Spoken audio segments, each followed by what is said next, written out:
Hello, and thanks for joining us from our studios in Israel. I'm Natalie Twersky, here with ILTV's Morning Briefing. Long-stranded relations between Israel and Turkey are mostly back to normal, allowing Israel to appoint an ambassador to Ankara. The Foreign Ministry selected diplomat Eitan Naeh to the sensitive post. Naeh served as deputy ambassador in London since 2013. He has specialized in Turkish affairs during his diplomatic career, serving in Israel's embassy in Ankara for several years in the start of his career.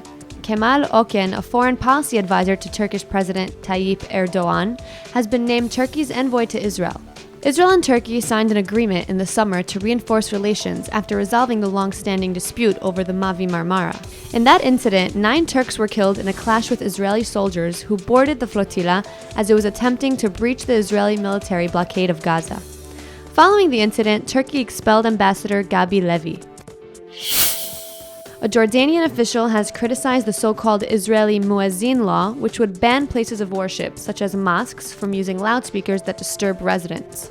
The Undersecretary of Jordan's Ministry of Islamic Affairs said that any decision made by Israel with regards to Jerusalem's holy shrines is false and insignificant. The bill is aimed at limiting the noise of the muezzin that announces a Muslim call to prayer 5 times daily. The Ministerial Committee for Legislation approved the law on Sunday, but it must still be voted upon in the Knesset in order to become law. But opposition there could scuttle the vote. Arab MKs are opposed, and so are the ultra-Orthodox Jews. Health Minister Yaakov Litzman filed an appeal on Tuesday to prevent the Knesset from voting on the bill, thereby sending it back to the government for further review.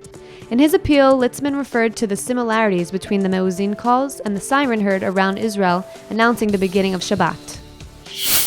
Benjamin Netanyahu announced that he will travel to South Pacific Ocean of Fiji for a first-time ever visit of an Israeli prime minister.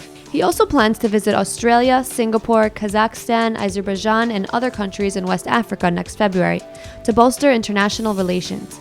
Netanyahu stated that 15 other countries, each with a vote in the UN, will attend the meeting in Fiji, and he hopes that the majority against Israel in the UN will collapse. Earlier this month, Netanyahu hosted Fijian Prime Minister in Jerusalem and thanked him for his country's support for Israel.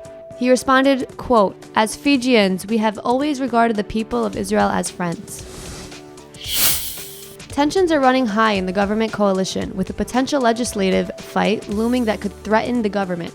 A preliminary vote is scheduled to take place today in the Knesset on the bill to legalize illegal West Bank outposts. A senior Likud figure said the coalition is having problems achieving a majority to support the bill. Even Finance Minister threatens to halt outpost-savings bill through the Ministerial Committee for Legislation has approved the bill on Sunday.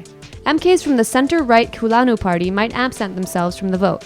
Kulanu chairman and finance minister Moshe Kahlon said on Tuesday he would not support the bill because of the damage it could do to the High Court of Justice. In response, the Jewish Home Party threatened to block legislation that Kahlon supports, including the budget. The High Court of Justice has rejected a request by the government to postpone Amona's demolition and evacuation. That's all for now. I'm Natalie Twersky, and see you later with our main daily broadcast from Israel at 2 p.m. Eastern Time.